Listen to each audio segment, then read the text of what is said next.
Il y a 3 événements principaux dans la vie de chacun. La naissance et la mort, mais nous n'avons aucun contrôle là-dessus. Mais il y a aussi le 3e, le jour où nous demandons à Jésus de nous pardonner, quand nous lui demandons de nous donner son casier judiciaire vierge. Il y a certaines idées reçues à ce sujet, mais dans la Bible, le principe du pardon de Dieu est clair. Nous ne sommes pas pardonnés en étant baptisés ou confirmés, ni même en priant occasionnellement, ou en allant à l'église, ou en croyant en Dieu, ou en essayant d'être bons.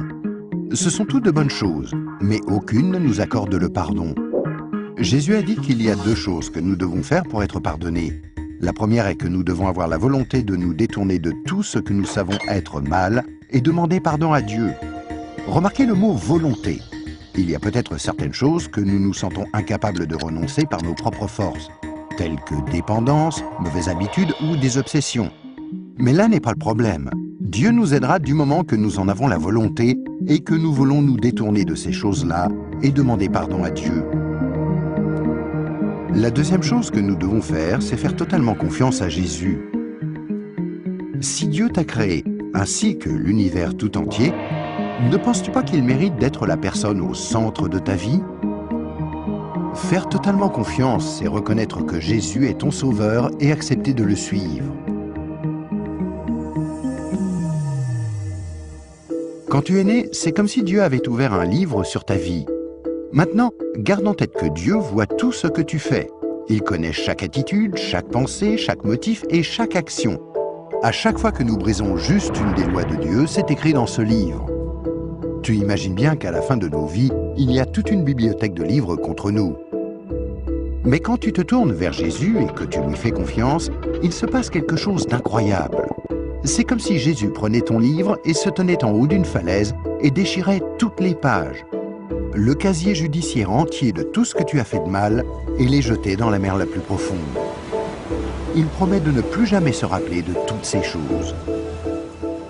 Jésus prend ensuite une copie de son casier judiciaire vierge que tu lui as demandé de te donner et il la glisse entre les 2 couvertures du livre où ton nom est inscrit.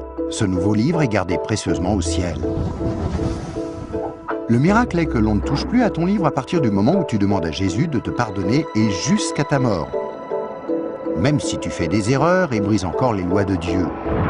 Devenir un chrétien ne te rend pas parfait sur le coup, et tu ne peux pas non plus dire une prière rapide et ensuite retourner à ton ancienne manière de vivre. Rappelle-toi, Dieu t'a pardonné pour toujours quand tu lui as demandé le casier judiciaire vierge de Jésus.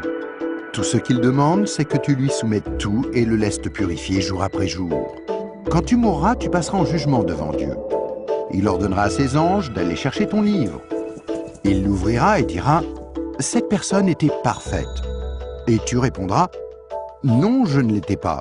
J'ai enfreint tes lois. Est-ce que je ne mérite pas d'aller en enfer ?» Et Jésus te dira « Selon la justice, tu mérites d'aller en enfer. Tu as enfreint mes lois, et certaines, de nombreuses fois. Mais, mon enfant, tu as mon casier judiciaire vierge. Celui que je t'ai donné quand tu t'es tourné vers moi et que tu m'as fait confiance, et je t'ai pardonné.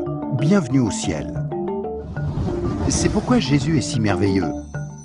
Grâce à lui, il est possible que chacun, peu importe les erreurs commises, soit pardonné et entre un jour au ciel. Imagine que tu ne te sois jamais tourné vers Jésus. Pense à ce qui pourrait t'arriver. Quand tu mourras, tu iras devant Dieu lors du jugement et Dieu te dira « Je suis désolé, je ne peux pas te laisser entrer au ciel, je dois t'envoyer en enfer. Tu ne m'as jamais demandé de te pardonner. Je t'aimais tellement que j'ai tenté par 6 façons différentes d'attirer ton attention. Premièrement, je suis mort sur la croix pour prendre sur moi ta punition. Deuxièmement, quelqu'un t'a expliqué d'une manière simple que tu pouvais être pardonné. Troisièmement, il y avait des églises à travers le monde. Certaines étaient bonnes, d'autres moins bonnes. Tu aurais pu trouver les bonnes. Quatrièmement, je t'ai donné une conscience pour que tu distingues le bien du mal. Cinquièmement, j'ai créé un monde si beau. Comment as-tu pu ignorer ma présence? Et sixièmement, je suis ressuscité des morts, afin de prouver que je suis Dieu, et que tout ce que j'ai dit était vrai. Mais tu n'as encore rien fait. Je suis désolé, je ne peux pas te laisser entrer au ciel. Je dois t'envoyer en enfer. Et toi, si tu meurs ce soir, Où iras-tu? Rappelle-toi, pour entrer au ciel, il faut un casier judiciaire vierge, que tu ne peux avoir sans avoir demandé à Jésus de te donner le sien. Afin de recevoir ce don gratuit, tu dois faire seulement 2 choses. Tout d'abord, tu dois vouloir te détourner de tout ce qui est mauvais dans ta vie et demander pardon à Jésus. Et deuxièmement, tu dois faire totalement confiance à Jésus. À moins de faire ces 2 choses, il t'est impossible d'être pardonné et à ta mort, il te sera impossible d'entrer au ciel. Ce qui est affreusement triste, parce que c'est la raison pour laquelle Jésus est mort pour toi.